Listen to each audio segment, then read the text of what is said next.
윤석열 정부 출범 후 첫 당정 협의를 연 국민의힘과 정부는 소상공인과 자영업자 370만 명에게 손실보상금으로 최소 600만 원씩 지원하기로 했습니다. 33조 원 이상의 이번 추경안은 모레 국회에 제출될 예정입니다. 부실 자료 제출 논란을 빚은 김현숙 여성가족부 장관 후보자 인사청문회에선 여가부 폐지 공방이 치열했습니다. 중소벤처기업부 장관 후보자 청문회에서는 이해충돌 논란이 쟁점이 됐는데 이영 후보자는 정치하려고 기업을 이용한 적이 없다고 반박했습니다. 더불어민주당은 인천 계양을 국회의원 보궐선거에 출마하는 이재명 상임고문을 총괄선대위원장으로 전면에 내세우고 지방선거 승리 의지를 다졌습니다. 국민의힘은 이 고문이 검찰 수사를 피하기 위해 출마했다며 자신 있으면 불체포 특권을 포기하라고 요구했습니다. 전직 의원들의 시각으로 정치권 핵심 이슈를 풀어보는 여의도 정치회전. 오늘은 취임사에 묻어난 새 정부 국정 철학에 대한 평가와 함께 총리도 일부 장관도 임명하지 못한 반쪽 내각 출범 등 윤석열 정부 용산시대, 여소야대 전국에 대해 전망해봅니다.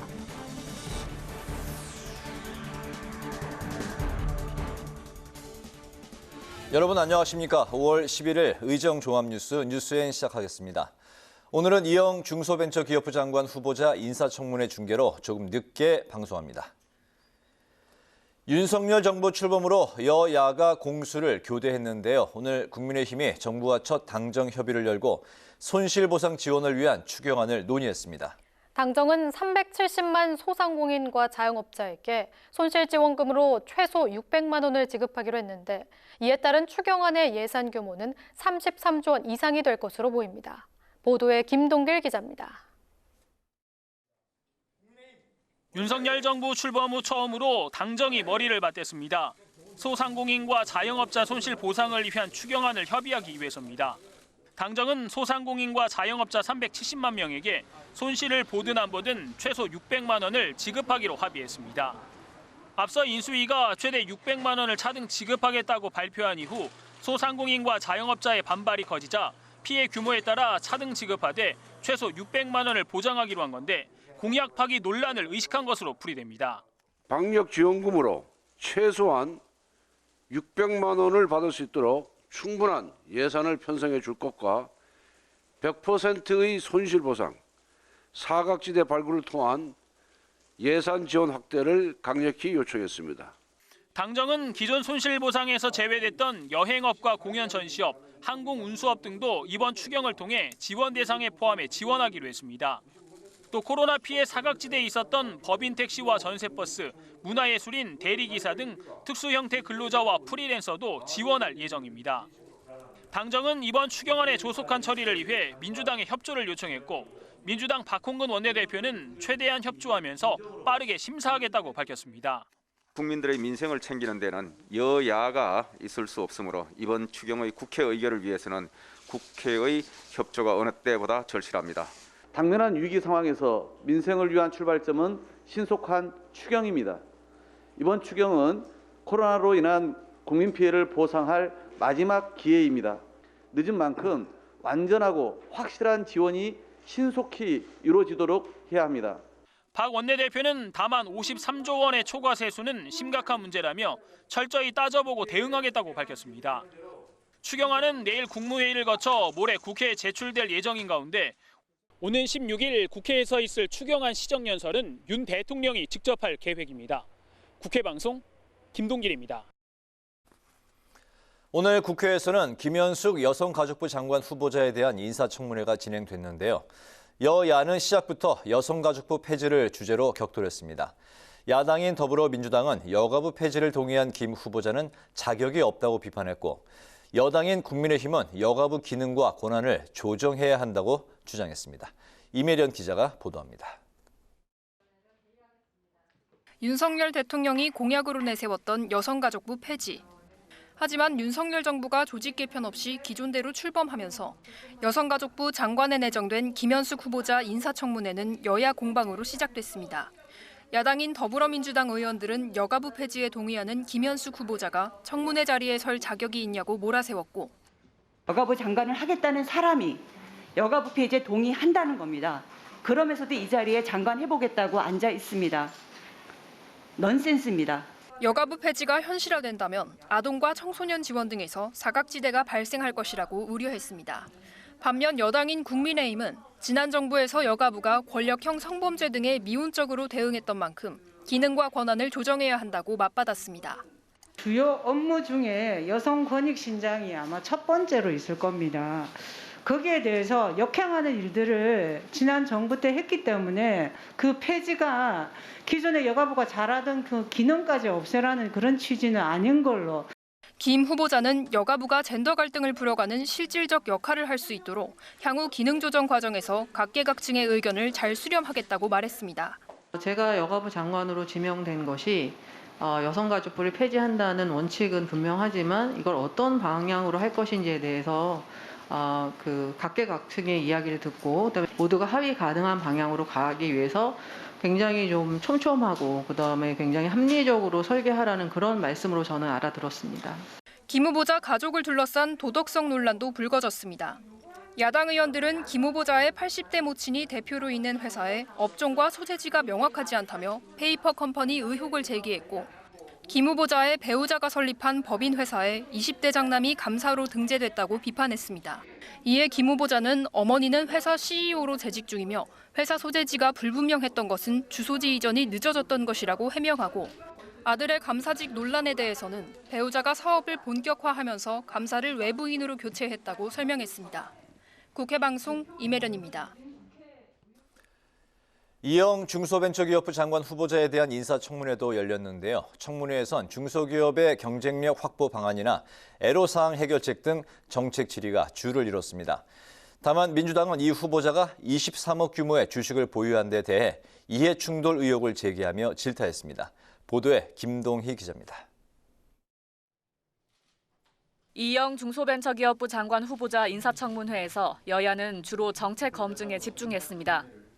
국민의힘은 주 52시간 근무제를 놓고 기업 상황에 맞는 탄력 운영의 필요성을 제기했고 중소기업에 또 협력사에 다니는 직원들이 잔업을 못하고 그렇게 하다 보니까 한 달에 수입이 어떤 업종별로 따라서는 100만 원 이상의 수입이 줄어드는 그런. 이 후보자는 운영 자율권이 기업에 없어 생산성이 떨어질 수 있다며 노사가 합의해 유연하게 진행하도록 논의가 필요하다고 답했습니다. 민주당은 최근 물가 상승에 따른 원자재 가격 급등으로 중소기업들의 어려움이 커지고 있다며 납품 단가 연동제 도입에 대한 후보자의 견해를 물었고 대기업의 선의에 기대하는 이런 자율적 조정은 원자재가 급등 문제에 따른 중소기업의 부담을 결코 해소할 수 없다. 따라서 연동제 도입을 위한 법안을 최소한 단초로 만들어야 된다. 이 후보자는 제도 입법화를 추진하겠다고 밝혔습니다. 여야는 또 온전한 코로나19 피해 손실 보상을 위해 소상공인에게 손실 보상이 소급 적용될 수 있도록 적극 노력해달라고 당부했습니다. 이런 가운데 민주당은 이 후보자의 도덕성 검증에도 주력했습니다. 이 후보자가 자신이 설립한 기업의 비상장 주식 23억 원을 보유한 데 대해 이해충돌 의혹을 문제 삼은 겁니다.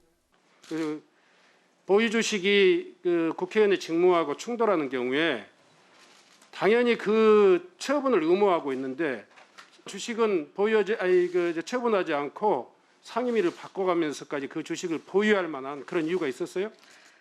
이영 후보자는 주식 처분 의사를 밝혔습니다.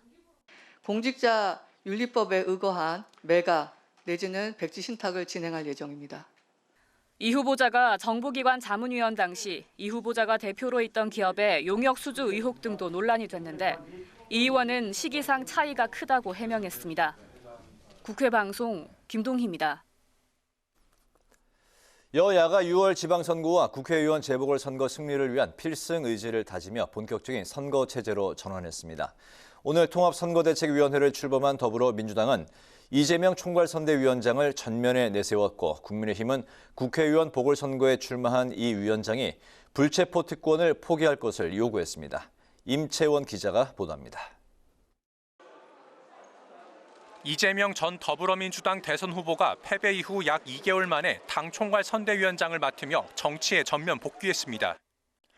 이재명 위원장은 지난 대선에서 자신이 패배해 민주당과 후보들이 어려움을 겪고 있다며 도움이 돼야겠다고 생각했다고 밝혔습니다. 국회의원 선거 출마가 대장동 수사 방어용이라는 지적에 대해선 검찰과 경찰 수사가 전혀 걱정되지 않는다며 결백을 주장했습니다.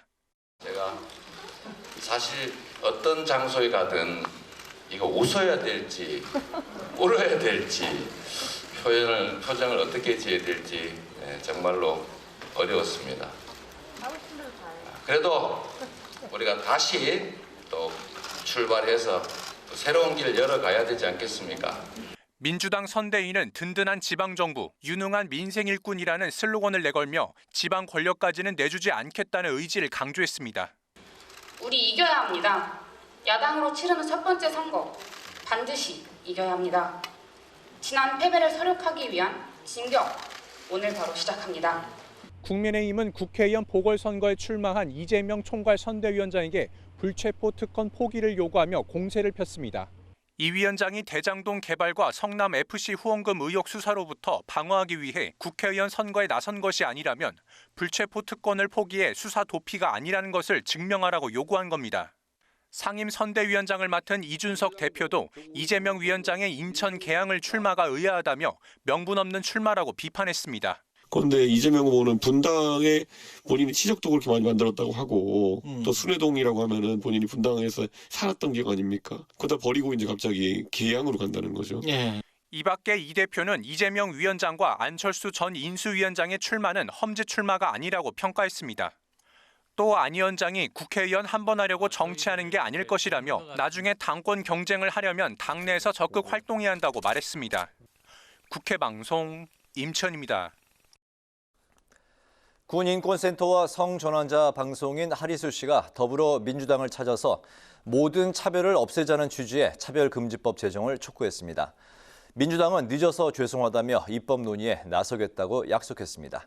강민지 기자가 취재했습니다. 성전환자 방송인 하리수 씨와 군인권센터 임태훈 소장이 차별금지법에 조속한 입법 요구를 위해 민주당 지도부를 방문했습니다. 하리수 씨는 자신이 성전환한 지 20년이 됐는데도 차별과 인식 등이 좋아지지 않은 것 같다며 안타까움을 나타냈습니다. 이어 차별금지법이 특정 소수자를 위한 것이 아닌 비정규직과 노약자 등 평범한 사람들을 위한 법이라고 호소했습니다. 17년이 지났는데 사실 통과가 되지 않고 계속 똑같이 지지부진하다는 거는 사실 좀 많이 슬픈 일이거든요. 나를 위해서 나아가 주변에 있는 여러분 가족들을 위한 법이지 어느 그 작은 소수를 위한 법이 아니라는 것을 말씀드리고 군인권센터 임태훈 소장은 31일째 차별금지법 제정을 위해 단식 농성을 하고 있는 운동가들을 생각할 때 패스트트랙을 위한 논의도 이루어졌으면 한다는 바람을 전했습니다.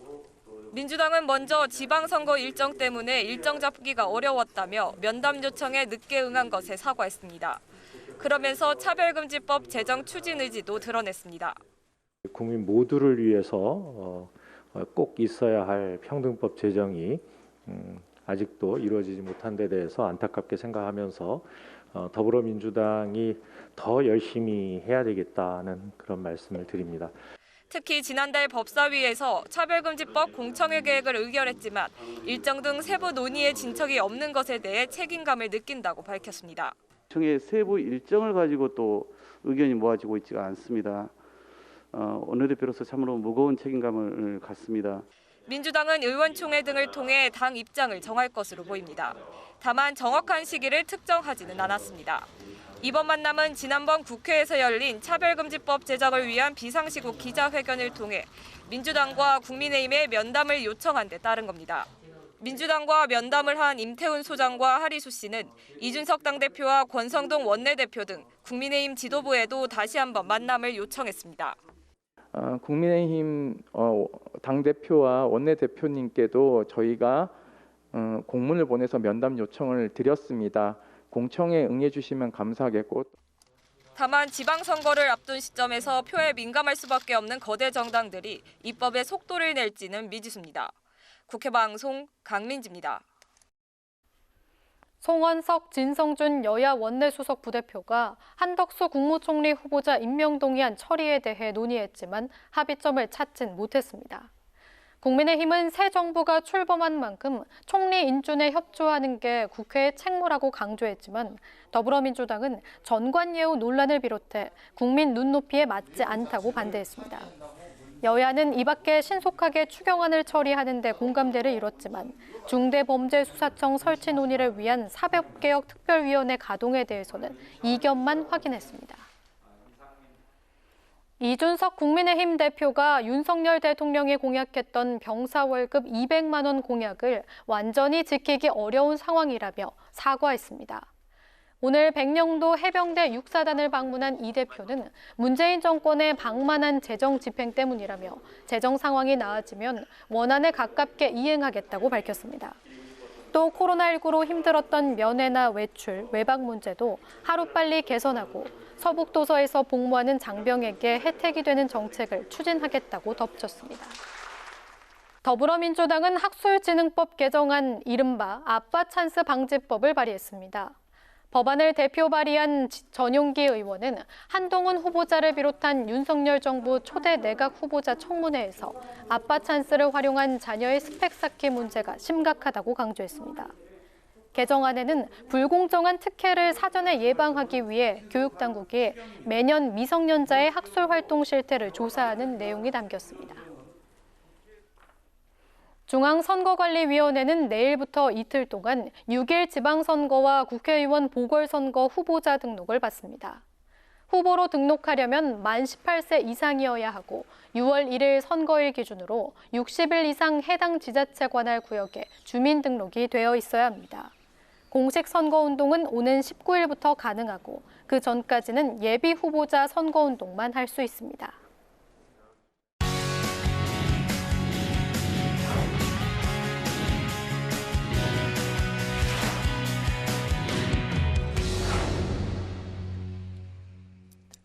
네, 오늘 이슈 분석은 태윤영 기자와 함께합니다. 태 기자, 어서 오세요. 안녕하세요. 네. 윤석열 정부가 이제 출범을 하면서 정치권이 이제 여소야대 정국으로 이제 재편이 된 상황인데 추경안 심사부터 여야 대치가 이제 예상이 되고 있습니다. 분위기 현재 어떻습니까? 네, 이제 공수가 바뀌었습니다. 이 국민의힘 여당 입장에서는 거대 야당을 설득해야 하는 새로운 과제가 생긴 건데요. 네. 일단 국민의힘은 오늘 정부와 함께 추경안 관련 협의를 이어갔습니다. 소상공인과 자영업자 등의 방역지원금 600만 원을 지급한다는 게 이번 추경안의 골자잖아요. 네. 이 추경 규모는 최소 33조 원으로 국채 발행 없이 초과세수와 세계 잉여금 등을 활용할 방침입니다. 이 추경호 경제부총리는 민생을 챙기는 데는 여야가 없다면서 국회 의결을 위해 국회가 협조에 나서야 된다. 이게 어느 때보다 절실하다고 밝혔습니다. 이 절대다수 야당, 이 168석 민주당이 협치를 촉구한 건데요. 민주당은 최대한 빠르게 심사하겠다면서도 이 53조 원에 달하는 초과세수에 대해서 꼼꼼히 따져보겠다 이런 입장입니다. 예산당국과 세정당국의 의도성 등을 철저히 따져보겠다고도 했는데요. 6일 지방선거 전 추경이기 때문에 아무래도 선거에 미칠 영향도 고려하고 있는 것 같습니다. 그렇죠. 특히나 이제 이번 추경이 이제 코로나 방역 지원금 때문에 이제 생긴 거니까 6일 지방선거에 영향을 줄 수도 있을 텐데 그 민주당의 협치가 이제 그 어느 때보다 이제 중요할 것으로 예상이 됩니다. 추경안 심사 어떻게 전망되고 있나요? 이게 민주당이 현미경 검증을 예고하고 있기는 한데요. 네. 여야 모두 신속한 추경에 이 공감대를 이루고 있기 때문에 이 추경 심사는 전반적으로 속도가 붙을 것으로 보입니다. 또 아까 말씀하셨듯이 지방선거와 국회의원 재보궐선거가 코앞에 두고 있기 때문에 이 민주당 입장에선 자칫 발목 잡기 프레임에 빠질 수 있다는 점을 무시할 수 없을 겁니다.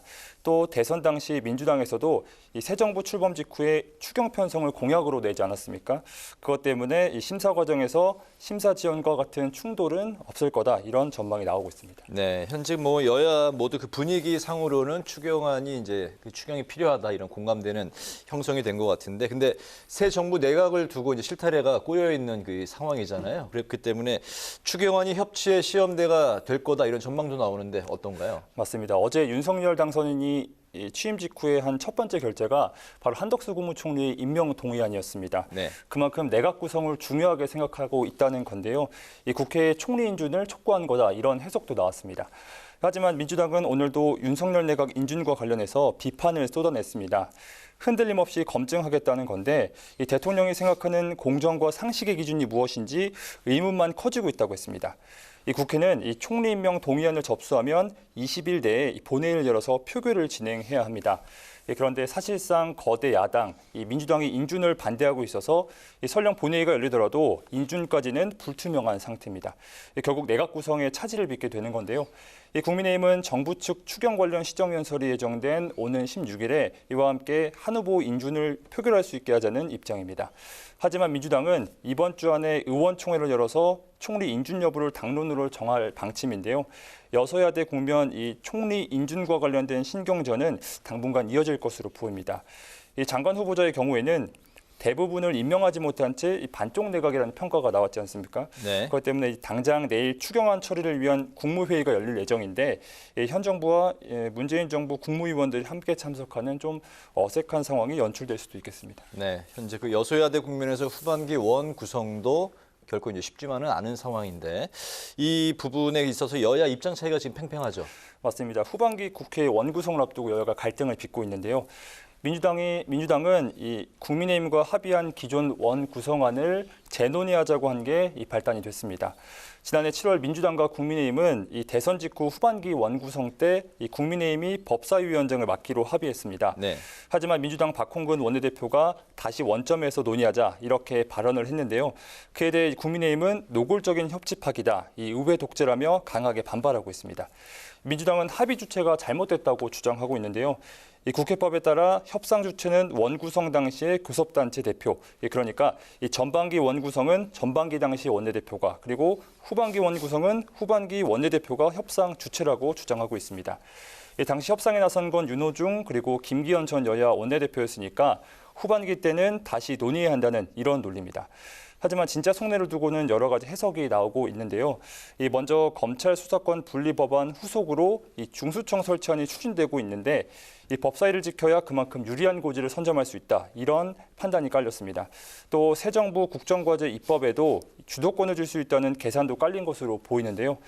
추경부터 새 정부 내각 그리고 후반기 원구성까지 여야 협치가 어느 때보다 절실한 시점입니다. 네. 오늘 이슈 분석에서는 여소야대 국면에서의 추경안 심사 그리고 후반기 원 구성을 둘러싼 여야 갈등을 분석해봤습니다. 태윤영 기자 수고했습니다. 수고했습니다.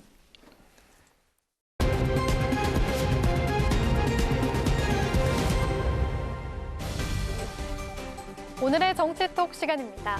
5월 11일 시선을 집중시킨 정치 뉴스 만나보시죠.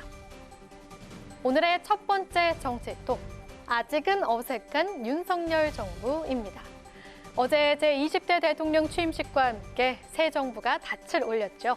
오늘 국회에선 윤석열 정부와 여당이 된 국민의힘의 첫 당정협의가 열렸고 이 자리에서 코로나19로 피해를 입은 소상공인과 자영업자 지원을 위해 추경을 단행하기로 뜻을 모았는데요.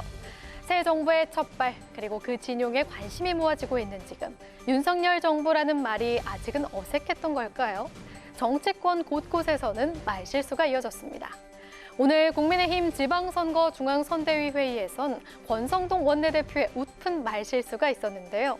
새 정부 출범 후 처음으로 진행된 오늘 회의에서 꺼낸 권 원내대표의 첫 마디는 바로 이것이었습니다. 예, 어제 역사적인 문재인 정부가 출범했습니다. 문재인 정부의 역사적인 윤석열 정부가 출범했습니다. 다시 하겠습니다. 역사적인 윤석열 정부가 어제 출범했습니다. 어제는 문재인 정부의 마지막 총리인 김부겸 총리가 윤석열 대통령 취임 경축 연회에서 건배사 도중 말실수를 하는 모습이 포착되기도 했는데요. 윤석열 정부를 두 차례 문재인 정부로 바꿔 부르면서 사과하는 해프닝이 벌어지기도 했습니다. 대한민국과 문재인 정부의 제가 이게 문재인 정부 총리가 되다 보니까 문재인이 입에 익어서 그러는 용서하시기 바랍니다. 윤석열 정부의 힘찬 출발과 성공을 위하여 건배를 제하겠습니다. 성공을 위하여!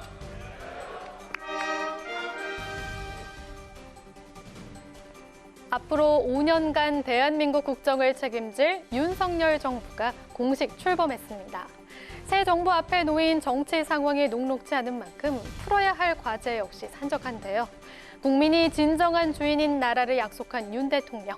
갈등이 첨예한 문제일수록 또 해법을 찾기 어려운 문제일수록 언제나 그 해답은 국민이어야 한다는 사실만큼은 잊지 말아야겠습니다.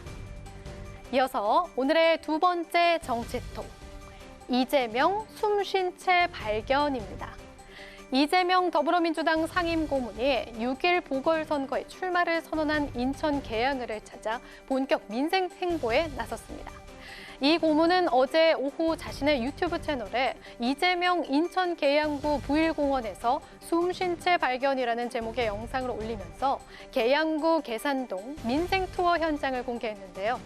길가 노점을 방문해 1,000원짜리 호떡을 사 먹고 지역 주민이 따라주는 음료를 받아 마시는 소탈한 모습이 담긴 이 영상은 오늘 오후 5시 기준 24만 이상의 조회수를 기록하며 화제를 모았습니다.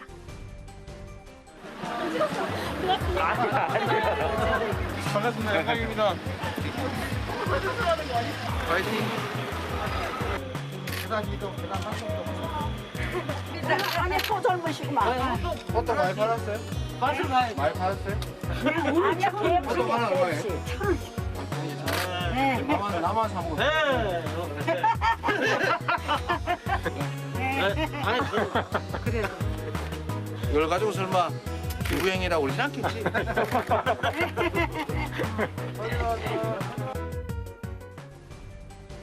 영상을 보면 시민들은 인천을 찾은 이 고문을 반가워하며 사진을 찍거나 사인을 요청했는데요. 이 고문은 이에 흔쾌히 응하면서 시민들과 어깨동무를 하거나 포옹을 하기도 했습니다. 인천 계양을에 뛰어든 이재명 상임고문. 지역 연고가 없다는 비판을 의식한 듯 지역 곳곳에서 시민들을 만나며 스킨십을 강화하고 있는 모습인데요. 시장과 상가, 향후회 등 주민들이 밀집한 곳을 차례로 돌며 민생을 최우선으로 챙기겠다고 밝히는 등 지역 민심 잡기에 주력했습니다. 한편 국민의힘에선 이재명 상임고문의 계양을 출마에 대해 방탄용 출마라며 강도 높게 비판하고 있습니다. 피의자 신분으로 보궐선거 후보가 된 것이란 주장인데요. 권성동 원내대표는 이 전 지사의 출마 선언은 한마디로 검찰 수사로부터의 도망이라며 당선될 경우 불체포 특권을 포기하라고 주장했습니다.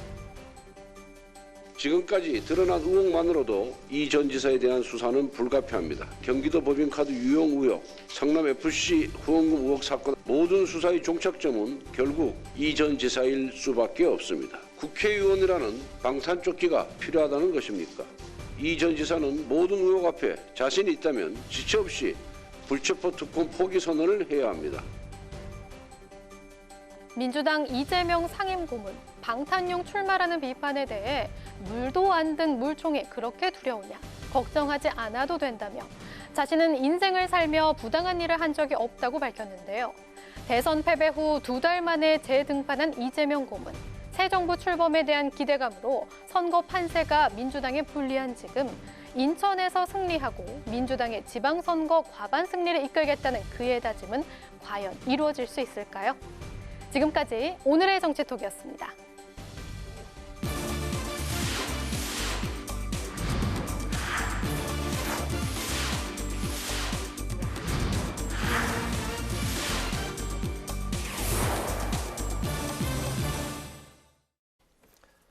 네, 이번 순서는 전직 의원들의 시각으로 여의도 핵심 이슈를 풀어보는 여의도 정치 외전입니다. 품격 있고 깊이 있는 대담을 보여줄 두 분, 신경민 전 더불어민주당 의원, 김용우 전 국민의힘 의원 두 분 나오셨습니다. 어서 오십시오. 네, 안녕하세요. 네, 반갑습니다. 윤석열 대통령 시대가 열렸습니다. 새 정부의 국정 기조가 고스란히 담긴 어제 취임식에서의 일성, 가장 강조했던 단어가 바로 자유, 반지성주의로 꼽히고 있는데요. 반면에 그 취임사에 이제 단골 소재였던 통합이 이제 빠졌는데 이 부분에 대해서 윤 대통령이 오늘 해명을 하기도 했습니다. 어제 취임사로 비춰본 윤 대통령의 국정 철학 두 분은 어떻게 생각하시는지 먼저 오늘 들어보도록 하겠습니다. 네, 어저께 취임사가 이제 윤 대통령이 뭐 직접 썼다라는 얘기가 흘러나와 가지고요. 네. 저희들 굉장히 많이 기다렸습니다. 그래서 저도 중계를 직접 보면서 여러 가지 생각을 했는데 일단 지지하든 지지하지 않든 사람들이 많이 기다렸을 거고요. 특히 지지자들이 많이 기다렸을 걸로 생각하기 되는데 어제는 사실 뭐 잔칫날이어서 제가 찬물을 끼얹고 싶지 않아서 말을 좀 아꼈습니다. 그런데 오늘은 조금 더 솔직하게 얘기하면 좀 실망스러웠다고 그럴까요? 네. 대학교 1, 2학년 수준의 리포트 수준의 너무나 오래된 그리고 너무나 뻔한 그런 워딩과 논리로 취임사를 17분 정도, 16분 30초라고 누가 얘기를 하던데 그 정도 얘기를 했어요. 네. 근데 길고 짧은 게 문제가 아니고요. 지금의 시대적 화두가 있습니다. 우리나라의 화두도 있고요. 그런 거에 대해서 전혀 거론을 하지 않았습니다. 그러면서 오늘 출근길에 그거 뭐 너무나 당연한 거 아닙니까? 뭐 이렇게 얘기를 했는데 그러면 이 자유, 시장 경제 이것은 사실은 누백년 동안 동서양을 막론하고 너무나 오래된 주제예요. 근데 그걸 이 시점에서 앞으로 5년 동안의 시대 정신이다라고 얘기를 하면서 하는 정색을 하고 하는 건 지지자들이 아마 매우 실망했을 거예요. 그래서 조금 더 우리 시대에 맞는 얘기, 우리나라의 실정에 맞는 얘기를 했었어야 되는 거 아닌가라는 생각이 드는데요. 저는 적어도 양극화 문제, 차별의 문제, 그리고 지역의 문제, 뭐 이런 얘기는 좀 들어가줬어야 되는 거예요. 뭐 통합도 통합이지만은 지금 우리 시대에서 양극화의 문제, 그 양극화는 지금 각 방면에서 다 일어나고 있습니다. 기회의 양극화, 그리고 뭐 소득, 자산, 그 지금 사는 곳에 따른 그 도시냐 농촌이냐에 따라서 달라지는 거, 그리고 뭐 부동산도 그렇고요. 이런 거에 대해서 한마디쯤 얘기했어야 되고, 그리고 환경과 에너지 문제에 대해서도 한마디쯤은 얘기를 해줬어야 그래도 좀 이런 것은 앞으로 이렇게 가겠구나라는 감을 잡을 수가 있을 텐데요. 자유와 시장 경제를 가지고는 아무 감이나 느낌을 가질 수가 없었습니다. 네. 저는 제가 지지자여서 그런지 잘 봤습니다. 왜냐하면 이제 대통령 취임사라고 하는 것은 시간적, 공간적 제한 속에서 담아낼 수밖에 없는 것이란 말이죠. 그래서 역대 대통령들은 사실 너무나 많은 내용을 다 담으려고 노력을 했어요. 굉장히 길었고 거기에는 자유도 들어가고 뭐 인권도 들어가고 평화도 들어가고 무슨 뭐 정의도 들어가고요. 또 민족 통일도 들어가고 또 정치, 경제, 사회, 문화, 교육 나눠가지고 모든 내용을 다 담으려고 하다 보니까 결국은 뭘 얘기하려고 했는지가 하나도 남지 않는 그런 대통령 취임사가 많았거든요. 근데 이번에 이제 윤석열 대통령이 담으려고 했던 것은 역시 자유민주주의라고 하는 우리 헌법적 가치, 헌법 정신의 가장 중요한 가치면서도 사실 지난 5년 동안에 굉장히 무너진 것이 자유가 아닌가라는 차원에서 자유를 강조했다. 저는 이렇게 해석을 했고요. 특이할 점은 보통 역대 대통령들은 매 첫 문장은 존경하고 사랑하는 국민 여러분, 재외동포 여러분, 요 정도에서 끝나는데 자유를 사랑하는 세계 시민 여러분, 이게 맨 앞에 또 있었습니다. 네. 이것은 뭐냐 하면은 오늘날의 대한민국, 오늘날 대한민국이 처한 이 현상은 그러니까 국내 문제와 국제 문제가 분리되지 않았다는 그런 걸 또 강조하지 않았습니까? 그러면서 우리 대한민국이 정말 선진국이 되기 위해서는 또 자유의 가치가 실현되기 위해서는 우리만 잘한다고 되는 게 아니라 국제사회와의 공고한 연대 속에서 박애 속에서 또 국제사회가 요구하는 책임을 다하면서 이 자유의 가치를 신장할 수 있다라고 하는 것을 드러내줬단 말이죠. 그런 면에서는 오히려 제가 기대했던 것보다 윤석열 대통령이 생각하는 그 자유 가치에 대한 신념이라 그럴까? 그게 굉장히 잘 정리가 돼 있다 이런 생각을 했습니다. 통합이라는 게 빠졌다고는 하지만은 통합을 어떻게 이룰 것인가가 더 중요한데 실천의 문제인데 그 안에 내용은 다 들어가 있어요. 지금 집단적 갈등이 왜 일어나고 있느냐. 자기가 보고 싶은 것만 보고 듣고 싶은 것만 듣는 이런 잘못된 반지성주의 이런 걸 극복하기 위해서는 합리주의와 지성주의가 필요하다라고 분명히 얘기를 했단 말이죠. 그래서 잘 곱씹어 보면 짧지만 할 얘기는 다 했다. 하지만 더 중요한 것은 취임사가 다가 아니다. 취임사는 대통령들의 덫이었습니다. 덫. 문재인 대통령도 사실 취임사 때문에 많이 비판받고 국정평가를 받았잖아요. 그러니까 취임사보다 더 중요한 것은 실천이다. 그걸 잘 해주기를 바라죠. 네. 네, 이렇게 상반된 의견 역시 두 분께서 보여주셨는데요. 아마 실천이 가장 중요하다는 건 국민 모두의 공통된 마음일 것 같습니다. 윤 대통령이 오늘로 취임 이틀째를 맞았는데 용산 집무실에서 본격 업무를 시작하면서 용산 시대가 이제 본격적으로 막이 올랐습니다. 미국 백악관 집무동인 웨스트윙 벤치마킹, 또 용산공원 조성 계획 등 역시 예고한 대로 소통에 중점을 뒀는데 하지만 아직 숙제로 남아있는 게 바로 보안 문제입니다. 두 분께서도 처음 보시는 용산 시대일 텐데 어떤 부분을 가장 주목하고 계신지 의견 궁금합니다. 저는 제일 중요한 거는 대통령이라고 하는 존재와 그 최고 권력자와 그 주변의 참모들 또 일반 그 시민들이 만날 수 있는 것이 저는 굉장히 중요하다고 봅니다. 그러니까 청와대는요, 대통령한테 뭐 참모들이 보고하려면은 그 비서동이 대통령 집무실하고 500m 이상 떨어져 있어가지고 심지어 차를 타고 가야 됩니다. 뛰어가도 되게 오래 걸려요. 네. 그렇게 해가지고는 국정을 운영할 수가 없다. 요즘 세상에 얼마나 많은 일이 하루에 많이 터집니까? 이슈가 생깁니까? 그러니까 수시로 복도에서도 만날 수 있어야 되고 또 화장실에서도 만날 수 있어야 되고 그래야 사실 소통이 되는 거죠. 뉴스만 보고 뭐 TV 방송만 보고 세상 돌아가는 거 알 수가 없잖아요. 민심이라는 것은 정말 그 참모진, 행정관, 무슨 비서, 또 수석 비서관 이런 참모들하고 수시로 이야기를 할 수가 있어야 되거든요. 그런 점에서 저는 용산 시대가 옳다. 물론 용산 그 집무실 마련하면서 상당히 속도를 많이 내가지고 과부하도 걸렸고 아직도 공사가 다 안 끝났어요, 솔직히. 네. 그런 그 문제점은 있습니다. 그런 문제점이 있었다는 것은 겸허하게 받아들이고 앞으로 잘하면 될 것이고요. 동시에 청와대 개방하지 않았습니까? 그러니까 어제도 이제 많이 방송에 나왔습니다만은 정말 베일에 쌓여 있는 여태까지 뭔가 음험한 권력자들만의 공간이었던 청와대가 이제 개방이 됐단 말이죠. 저는 그래서 용산 집무실 시작과 청와대 개방이라고 하는 이 역사적인 사건은 의미가 있다. 이것도 중요한 것은 공간이 바뀌었지만은 결국 소통의 실질적인 이제 실천을 해야 되는 것이다. 예.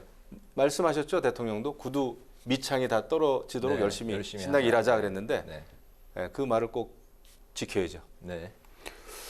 청와대 이전은 뭐 모든 대통령 후보들이 사실 공약으로 했고 이번에 이제 실천이 된 거라서 그래서 저는 원칙적으로 잘된 결정이라고 봅니다. 네. 다만 이렇게 국방부 청사로 갔어야 되는 거냐 하는 거에 대해서는 저는 뭐 찬성하기는 좀 어려운 입장인데요.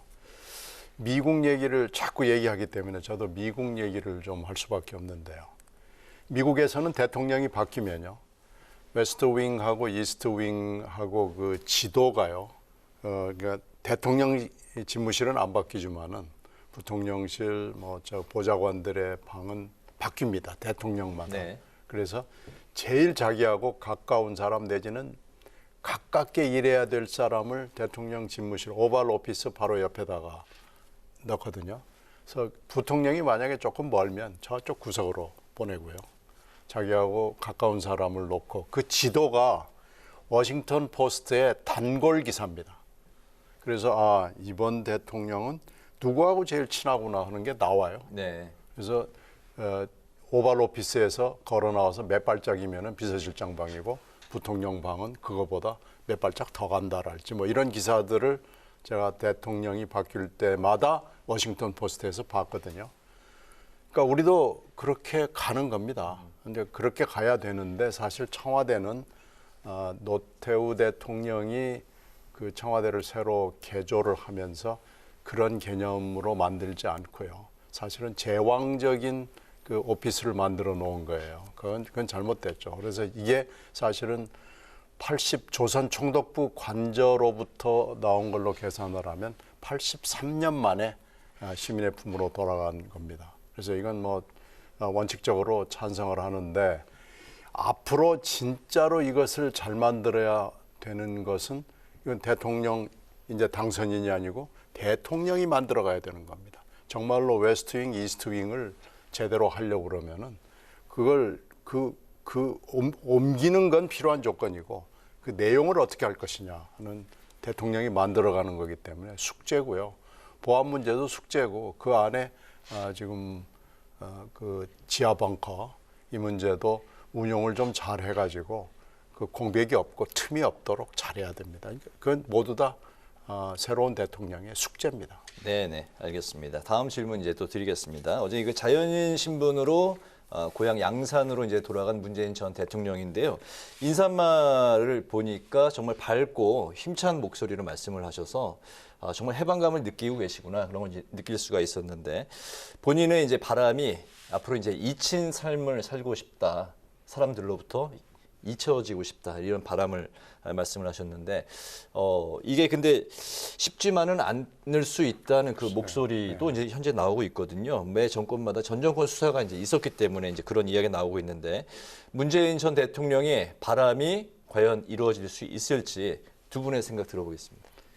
그건 뭐 전적으로 새로운 정권에 달려 있죠. 그리고 또 하나는 8월 달에 진행이 될 민주당의 전당대회입니다. 민주당 전당대회가 어떻게 진행이 될지하고 달려있기 때문에 문재인 전 대통령의 소망대로 가게 될지는 여러 가지 변수가 많아서 저는 오히려 좀 부정적으로 봅니다.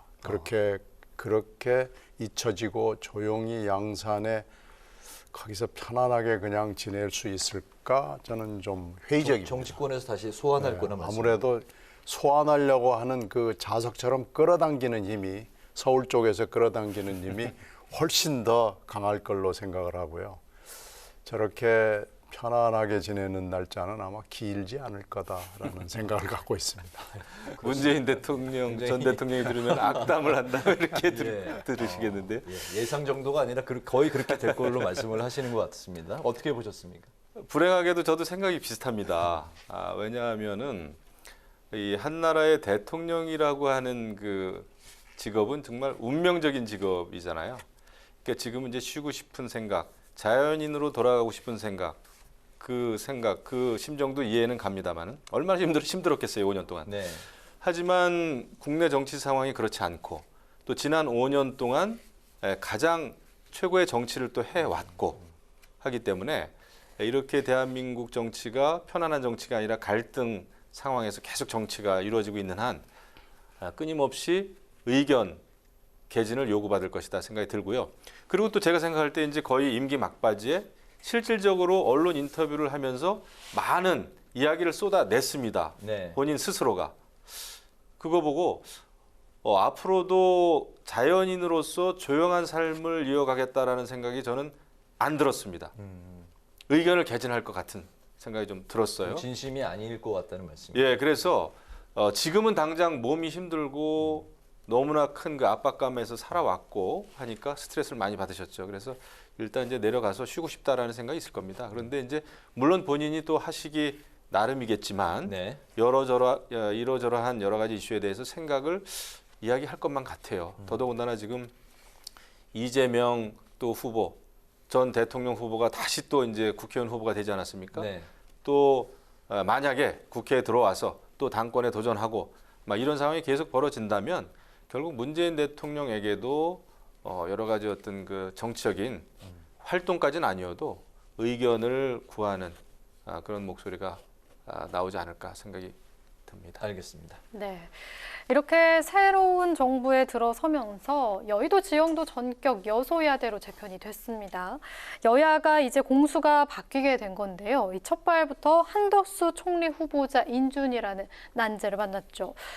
그런데 민주당의 부결 기류는 계속해서 더욱 짙어지는 모습이거든요. 이것이 현실화될 것으로 보시는지, 그리고 만약에 현실화된다면 향후에 어떤 시나리오가 나올 수 있을지 궁금합니다. 제가 예측하건대 그렇게 될 것 같아요. 민주당에서는 지금 사실 한덕수 총리 후보 인준 안 해줄 것 같단 말이죠. 하지만 다들 아시겠습니다만은 윤석열 대통령은 임명 동의안을 1번 안건으로 지금 결재를 하지 않았습니까? 그러면 결국 이제 국회에서 이걸 빨리 통과든 부결이든 해결해 달라라는 건데 결국 저는 양쪽이 갈 길 간다. 이렇게 생각을 합니다. 결국 이걸 부결시키는 상황이 오지 않을까 생각이 되는데 그러면 어떻게 되겠느냐? 6일 지방선거가 새로운 국면을 맞이하게 될 계기가 되지 않을까 생각이 됩니다. 만일 6일 지방선거에서 민주당이 좋은 성적을 정말 거두면 윤석열 정부, 윤석열 대통령, 국민의힘은 입지가 좀 좁아지죠. 그러면 여기서 속도 조절을 해야 되고 민주당에 대해서 굉장히 더 어떤 협치의 노력을 좀 하겠죠. 반대로 국민의힘이 성적이 좋아지면 민주당은 발목 잡았다라고 하는 국민 여론 그 비판을 받지 않겠습니까? 네. 그래서 결국은 6일 지방선거에 달렸다. 하지만 지금 상황에서는 국민의힘, 민주당 갈 길 가고 있는 것 같아요. 굉장히 어려운 상황이죠. 갈 길 한다는 거는 뭐 총리는 부결이고 그 장관들은 임명 강행 말씀하시는 거예요. 장관들은 제가 볼 때 100% 다 강행을 할지 안 할지는 모르겠으나 지금 상황에서는 강행할 것처럼 보입니다. 네. 더더군다나 한덕수 총리를 부결시키면 네. 결국은 윤석열 대통령은 임명을 강행하지 않을까 이런 생각이 좀 드는데. 네네. 뭐 대체로 동의하는데요.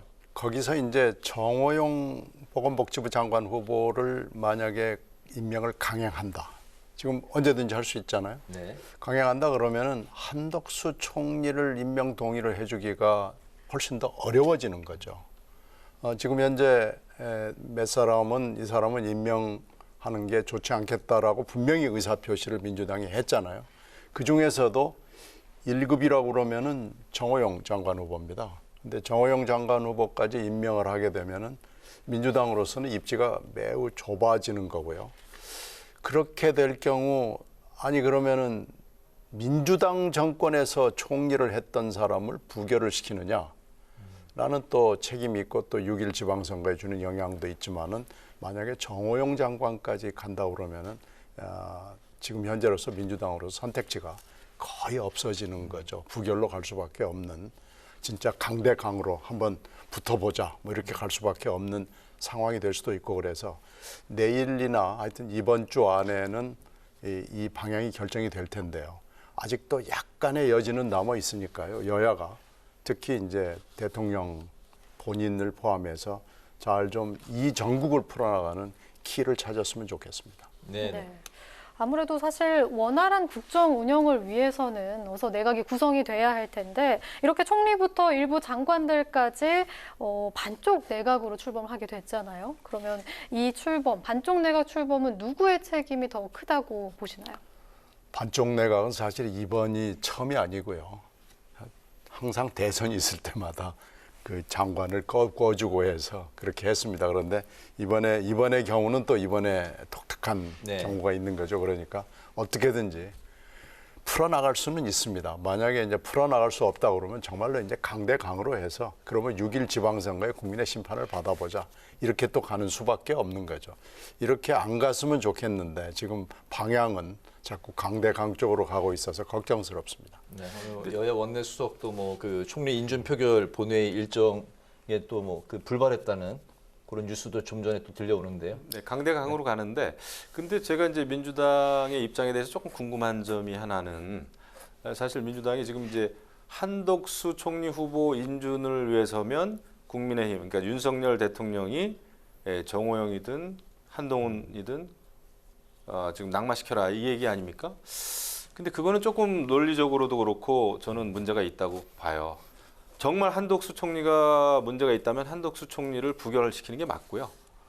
한덕수는 한덕수고 정호영 또 한동훈 후보는 한동훈 그 사람들의 자질 문제죠. 별건으로 처리를 해야 되는 별도로 돼야지 네. 이것을 한덕수 총리 후보 인준을 위해서 다른 마음에 들지 않는 후보는 낙마시켜야 된다라고 만약에 한다면 그거는 원칙적으로 논리적으로 맞는 입장은 아니다라는 생각이 드는데 어쨌거나 당에서도 권성동 원내대표가 정호영 후보에 대해서는 대통령에게 의견을 전달했다 이런 표현을 썼단 말이죠. 그 의견의 내용은 이야기 안 했지만은 뭐 그 의견이라는 것은 국민 여론 아니겠습니까? 국민 여론은 정호영 카드는 접으란 얘기죠, 사실.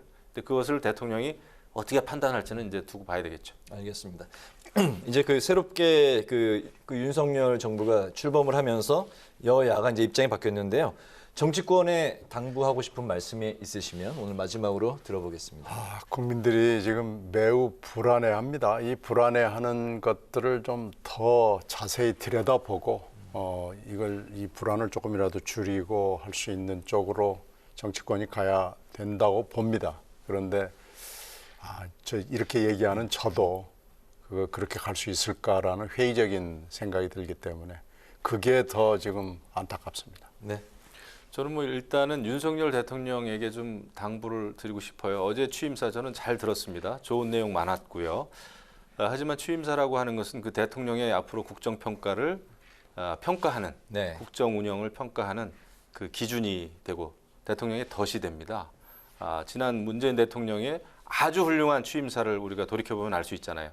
문재인 대통령이 담아냈던 취임사의 좋은 내용이 지켜지지가 않았습니다. 그것 때문에 비판받았고 그것 때문에 정권 교체가 된 거죠. 그래서 좋은 취임사보다도 더 중요한 것은 구체적인 실천이다, 행동이다. 정말 그 구두 밑창이 닳도록 열심히 뛰시기를 바랍니다. 네, 오늘 실천을 3번 말씀하셨고 구두 밑창 2번 말씀하셨네요. 그렇습니까? 네, 열심히 뛰는 새 정부 또 기대해 보겠습니다. 네, 오늘 여의도 정치외전에서는 새 정부의 국정 철학 그리고 용산시대 개막, 여소야대 정국을 중심으로 더불어민주당의 신경민 전 의원, 김영우 전 국민의힘 의원 두 분과 함께했습니다. 오늘 말씀 잘 들었습니다. 감사합니다. 네, 고맙습니다.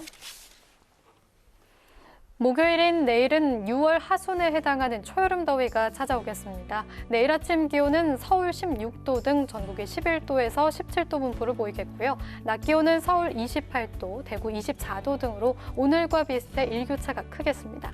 내일 동해안과 제주도에는 빗방울이 떨어지는 곳도 있겠습니다. 네, 오늘 뉴스에는 여기서 마치겠습니다. 시청해주신 여러분 고맙습니다.